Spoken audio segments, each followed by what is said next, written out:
Welcome to TWS academy. বিধানসভায় পাশ হয়ে গেল রাজ্য বাজেট ঘোষিত হয়েছে।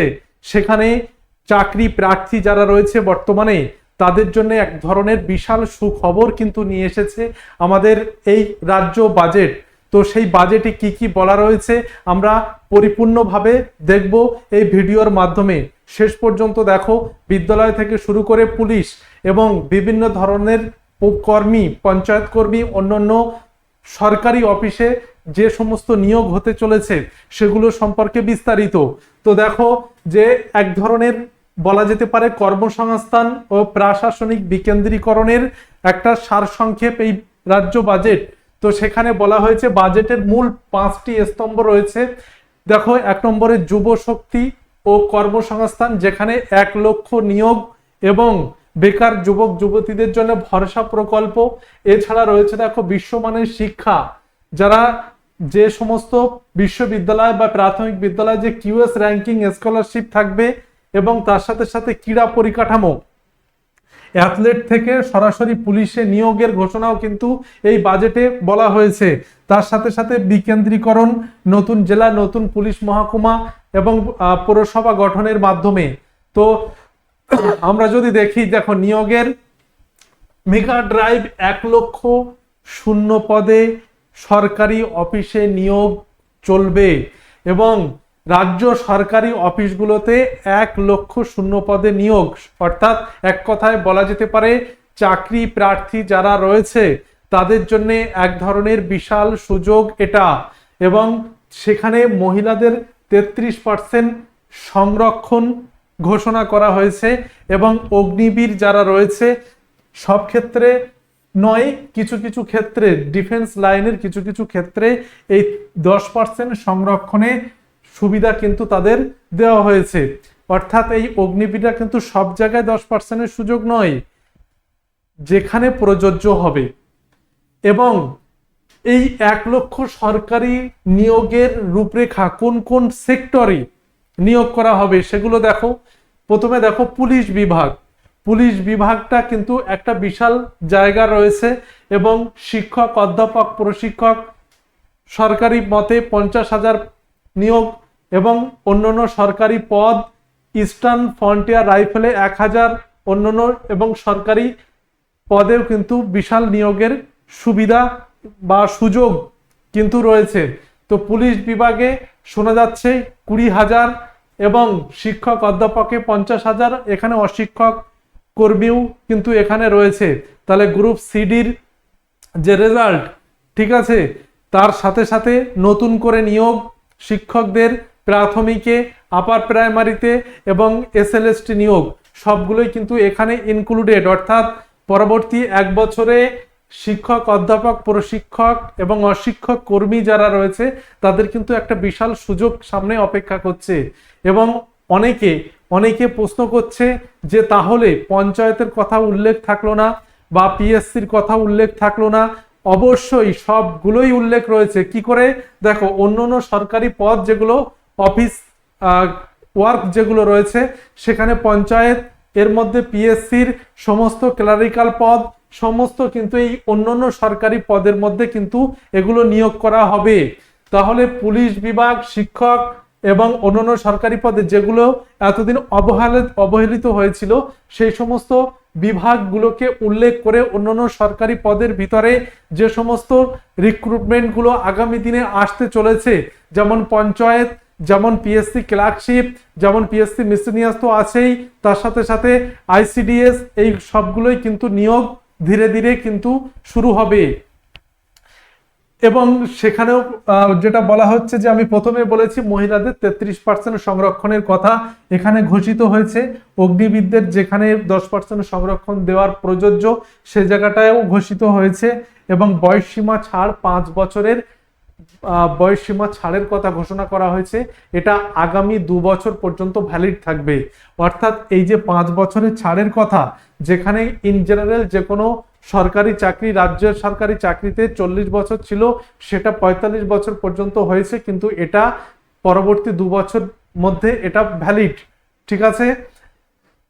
এছাড়া নিচু স্তর অর্থাৎ তৃণমূল স্তরে যে শিক্ষক ও পরিকাঠামো উন্নয়নেও কিন্তু বিশাল একটা দিক ঘোষিত হয়েছে যে প্যারা টিচার যারা রয়েছে 5,000 টাকা মাসে তাদের বাড়ানো হয়েছে, এবং পিএম পোষণ প্রকল্পে মিড ডে মিলে যে 6.5 টাকা বরাদ্দ ছিল সেটা বাড়িয়ে 10 টাকা করা হয়েছে, এবং তাদের যে কুক কাম হেল্পার যারা রয়েছে তাদের সাম্মানিক বৃদ্ধি কিন্তু 1,000 টাকা করা হয়েছে।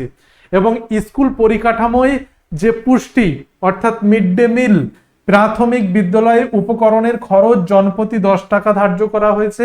এবং এছাড়া কলকাতা পৌরসভা এলাকায় যে সমস্ত স্কুলগুলো রয়েছে সেগুলো ইসকনের সহযোগিতায় পুষ্টিকর রান্না খাবার পরিবেশন কিন্তু করা হবে। এবং পরিকাঠামো আপগ্রেড যেটা দেখবে যে আইসিডিএস স্কুলগুলোতে দীর্ঘদিন সংস্কার না হওয়ার কারণে যে একটা জীর্ণ দশা এসেছে, সেখানে সেই সমস্ত জায়গায় গতি পাবে উন্নয়নের। যেমন আইসিডিএস এর সেন্টারে গ্যাস কানেকশন, সোলার প্লেট, নিরাপদ পানীয় জল, ওয়াটার পিউরিফায়ার, এইগুলো বিদ্যুৎ পাখার ব্যবস্থা এগুলো কিন্তু করা হবে। এর সাথে সাথে নিয়োগ প্রক্রিয়ার যে সমস্ত প্রতিষ্ঠান রয়েছে, যে সমস্ত বিভিন্ন সরকারি নিয়োগকারী যে সংস্থা, ঠিক আছে, সেগুলোকে ইউপিএসসির ধাঁচে একটা নতুন সুসংহত কাঠামো কিন্তু রূপ দেওয়া হবে, যেখানে পূর্ণাঙ্গ চেয়ারম্যান সহ ভাইস চেয়ারম্যান সহ একটা আলাদা পূর্ণাঙ্গ রূপ কিন্তু সেই সমস্ত নিয়োগকারী সংস্থা পাবে।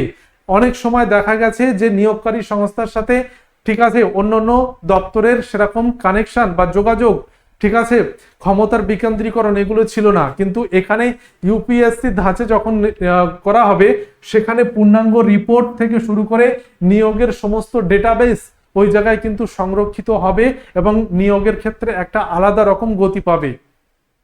উচ্চশিক্ষার ক্ষেত্রে এবং বিশ্বমানের মেধা বিকাশের ক্ষেত্রেও চাকরি প্রার্থীদের যারা রয়েছে, অ্যাসপিরেন্ট যারা রয়েছে, তাদের একটা সুযোগ।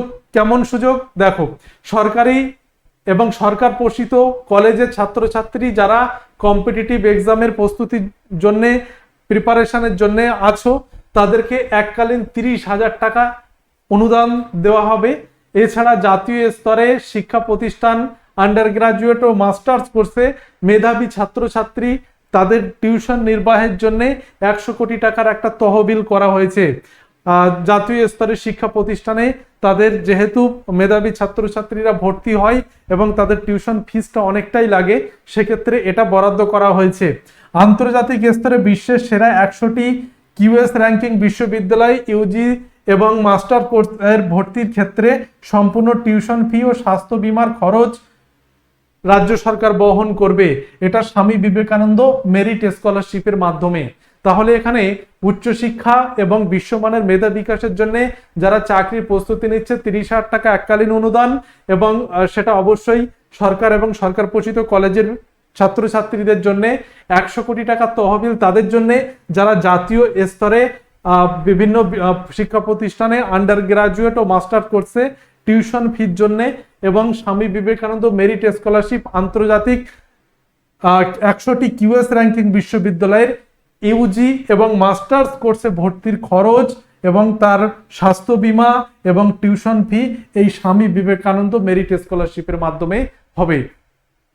এবং এছাড়া আর একটা দিক খুবই একটা গুরুত্বপূর্ণ, সেটা হচ্ছে ক্রীড়া উৎকর্ষের সম্মান, যে মেডেল থেকে সরাসরি চাকরি, মেডেল থেকে সরাসরি চাকরি। কেমন?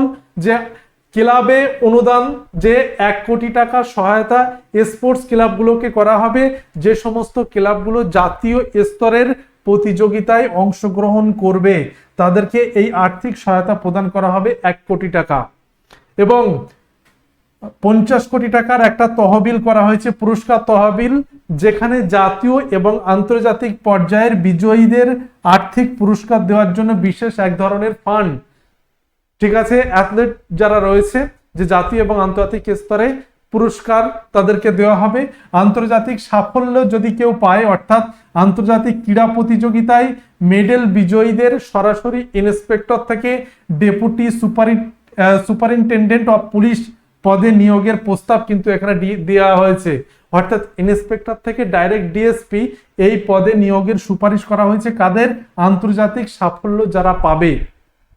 অ্যাথলেটিকের ক্ষেত্রে আন্তর্জাতিক সাফল্য পুরস্কার প্রাপ্ত বিজয়ীদের ইন্সপেক্টর থেকে ডিএসপি এবং ক্লাবে অনুদানে 1 কোটি টাকা। কি করে? সেটা হচ্ছে জাতীয় স্তরে ক্রীড়া প্রতিযোগিতায় অংশগ্রহণ করলে। নতুন দিগন্ত হচ্ছে একটা গুরুত্বপূর্ণ দিক। বর্তমান যুগ হচ্ছে স্কিল ডেভেলপমেন্টের যুগ। তো সেই জায়গায় দাঁড়িয়ে যে ডেভেলপমেন্ট এবং ক্রীড়া পরিকাঠামোয় নজর দেওয়া হয়েছে, যে অ্যানিমেশন প্রযুক্তি, যে এভিজিসি, যেটা animation, visual effect, gaming and কমিক্সের সেক্টরে 1,00,000 যুবক যুবতীকে প্রশিক্ষণ দেওয়া হবে, তাদেরকে কোর্স করানো হবে এবং 50 কোটি টাকা বরাদ্দ করা হয়েছে 3D অ্যানিমেশন এবং ভিএফএক্স এর নতুন কোর্স চালুর প্রস্তাব কিন্তু এখানে দেওয়া হয়েছে। এবং এছাড়া ক্রীড়া পরিকাঠামোয় যে খেলো ইন্ডিয়ায় প্রতিটি বিধানসভা এলাকায় 5 কোটি টাকা ব্যয়ে একটা মিনি ইনডোর স্টেডিয়াম তৈরি করা হবে। নতুন স্পোর্টস ইউনিভার্সিটি এবং পেশাদারিত্ব বাড়াতে নতুন বিশ্ববিদ্যালয় গঠন করা হবে। উত্তরবঙ্গ স্টেডিয়াম, যেখানে 20 কোটি টাকার ব্যয়ে আন্তর্জাতিক মানের একটি আউটডোর ও একটি ইনডোর স্টেডিয়াম উত্তরবঙ্গে কিন্তু গঠন করা হবে। এবার যদি আসি যে জীবনী শক্তি, অর্থাৎ জীবন শক্তি সার্বজনীন স্বাস্থ্য পরিকাঠামোতে যে কোনো নাগরিক যাতে চিকিৎসার সুযোগ থেকে বঞ্চিত না হয়, এজন্য পিএম জয় যোজনা, যেটাকে আমরা বলি আয়ুষ্মান ভারত, সেখানে 3100 কোটি টাকা বাজেট বরাদ্দ করা হয়েছে। পরিবার পিছু প্রায় 5 লক্ষ টাকা স্বাস্থ্য সুরক্ষা, এবং এতে অন্তর্ভুক্ত হবে প্রায় 7 কোটি মানুষ, যে অন্তর্ভুক্ত হবে, যা অন্তর্ভুক্ত কর্মী, আইসিডিএস কর্মী, 70 বছরের বেশি সকল নাগরিক এবং এছাড়া যারা যোগ্য তারা। এবং এই আয়ুষ্মান ভারত প্রকল্পের সুযোগ যারা পাবে না, তাদের ক্ষেত্রে মুখ্যমন্ত্রী ত্রাণ তহবিল, সিএম রিলিফ ফান্ড থেকে কিন্তু গরিব মানুষদের সাহায্য করা হবে। তাদের চিকিৎসার খরচ এবং তহবিল থেকে এই সিএম রিলিফ ফান্ড থেকে কিন্তু করা হবে। এবং যুব আর্থিক সহায়তা, যেটা ভরসা স্কিম বলা হয়, ভালো করে শুনে রাখবে যে ভরসা স্কিম বা কর্মসূচি শিক্ষিত বেকার যুবকদের জন্য নতুন মাসিক এক ধরনের ভাতা কর্মসূচি, যেটা হচ্ছে গ্রাজুয়েট বেকার যারা রয়েছে 3,000 টাকা পাবে বয়স 21 থেকে 45 বছরের মধ্যে। অন্যান্য বেকার যুবক 2,000 টাকা পাবে। পারিবারিক আয় 1 লক্ষ টাকার কম হতে হবে অবশ্যই শর্ত, এবং যে পাবে সে যাতে অন্য কোনো সামাজিক সুরক্ষা প্রকল্পের অধীনে না থাকে সেটা নিশ্চিত করতে হবে। অক্টোবর 2026 থেকে কিন্তু এটা চালু হবে ভরসা স্কিম।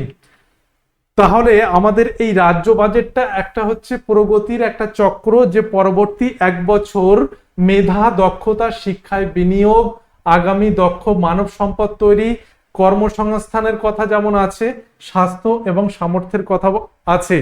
তাহলে তোমাদের যেটা করণীয় সেটা হচ্ছে মন দিয়ে পড়াশোনা করা, কারণ আগামী 1 বছরের মধ্যে প্রায় অনেক সরকারি পদগুলো কিন্তু পূরণ করা হবে। তার সাথে সাথে বিভিন্ন সরকারি দপ্তর, পঞ্চায়েত, আইসিডিএস থেকে শুরু করে পুলিশ থেকে শুরু করে শিক্ষক, অশিক্ষক, কর্মী, তাদের নতুন করে কিন্তু তাদের নিয়োগ প্রক্রিয়া চালানোর জন্য এই বাজেটটা করা হয়েছে। তাই তোমরা বিভ্রান্ত না হয়ে ঠিকঠাকভাবে প্রস্তুতি চালিয়ে যাও। এবং তার সাথে সাথে আমাদের যে ব্যাচগুলো বর্তমানে চলছে সেগুলো দেখাবো। যারা TWS একাডেমি অ্যাপ এখনো ইনস্টল করনি তারা অবশ্যই ডাউনলোড করে নেবে। এবং আমাদের যে ব্যাচগুলো চলছে সেগুলো লক্ষ্য রাখবে, যে WPKPর ফাউন্ডেশন 2.0 1 জুন থেকে ক্লাস স্টার্ট হয়েছে, গ্রাম পঞ্চায়েতের ব্যাচ স্টার্ট হয়েছে, এবং কেপি মেইন প্লাস WPPর প্র্যাকটিস ব্যাচ স্টার্ট হয়েছে, কম্বাইন্ড 7.0 ব্যাচ চলছে। এই সমস্ত ব্যাচে স্পেশাল অফার চলছে। এই নতুন ব্যাচগুলো যে চলছে সেই ব্যাচগুলো অবশ্যই তোমাদের জন্য হেল্পফুল হবে। সামনে যে নতুন ভ্যাকান্সি আসতে চলেছে, প্রায় 1 লক্ষ পদে যে ভ্যাকান্সিগুলো আসবে, সেখান থেকে তোমার জয় বা নিশ্চিত সাফল্য পেতে গেলে অবশ্যই সঠিক গাইডেন্স দরকার, এবং সঠিক গাইডেন্সের জন্য অবশ্যই সঠিক দিক নির্দেশনা অবশ্যই কিন্তু দরকার হবে। তাহলে আজকে এই পর্যন্তই, আবার সবার সাথে দেখা হবে। সবাই ভালো থাকবে, সুস্থ থাকবে এবং পড়াশোনা করবে।